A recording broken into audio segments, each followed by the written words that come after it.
Você está lá com um paciente com suspeita de seco fração de ejeção preservada. Quais são os parâmetros do eco que você tem que prestar atenção no caso desse paciente? Esse é o assunto de hoje.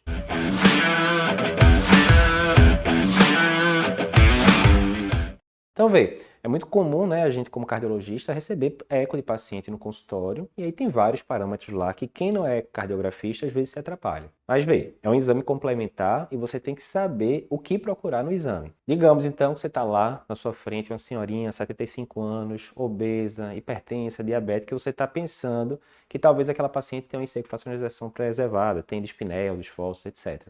Quais são os principais parâmetros do eco que você vai ter que prestar atenção? Primeiro, fração de ejeção, lógico, o próprio nome já diz, né? E seco fração de ejeção preservada. Então vai ter que ter uma fração de ejeção acima de 50% para você pensar nesse diagnóstico. Não pode ter uma fração de ejeção deprimida. Aí tem vários outros parâmetros que você tem que olhar. Alguns mais corriqueiros, tipo massa de ventrículo esquerdo. O ideal é você ver essa massa, né, indexada pela superfície corporal do paciente, quando está acima de 95 gramas por metro quadrado em mulheres ou 115 gramas por metro quadrado em homem. Isso aí significa que a massa está aumentada, então o paciente tem hipertrofia de ventrículo esquerdo. Normalmente o paciente com fracionalização preservada vai ter algum grau de hipertrofia de ventrículo esquerdo.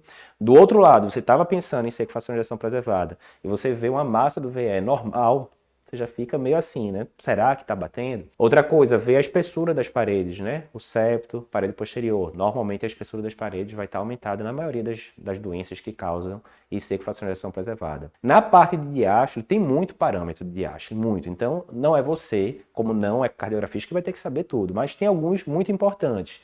Entre eles, a relação é sobre a linha. Essa relação é sobre a linha que muitas vezes a gente coloca lá no laudo do eco, ela tem como estimar para você as pressões de enchimento do ventrículo esquerdo. Então, se você pega uma relação E sobre a linha aumentada, isso vai variar muito o ponto de corte. Em alguns lugares dizem acima de 9, outros dizem acima de 14, outros acima de 15, mas, enfim, valores aumentados vão denotando que as pressões de enchimento das câmaras esquerdas do ventrículo esquerdo do paciente está aumentado e também corrobora o diagnóstico de IC com fração de ejeção preservada. A própria velocidade do E', você deve ouvir muita gente falar do eco, né? E' isso, E' aquilo. O E' é uma velocidade que a gente pode medir no ventrículo esquerdo, tanto na parte lateral do ventrículo esquerdo, quanto na parte mais septal ali, próximo ao ventrículo direito, e que ele vai dizer a velocidade com que o tecido muscular está se relaxando. Quanto maior essa velocidade, mais complacente é o ventrículo esquerdo, né? Mais ele está recebendo aquele sangue com uma complacência boa. Então isso é um parâmetro bom.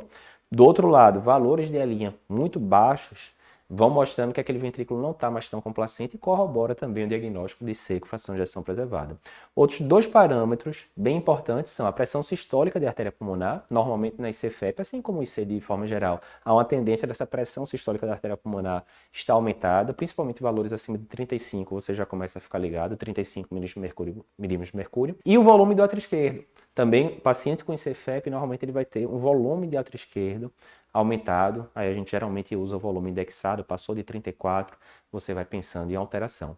Então veja que o eco na IC-FEP não é simplesmente você ir para a conclusão e dizer, tem hipertrofia, acabou, fecha o eco e vai embora. Não, você tem que ver, o eco é mais uma peça do quebra-cabeça, uma peça bem importante para você dar o diagnóstico de IC-FEP. Então você vai ter que juntar quadro clínico, talvez uma dosagem de BNP e esses parâmetros todos que a gente já falou de ecocardiografia. Fica ligado para saber interpretar da forma correta.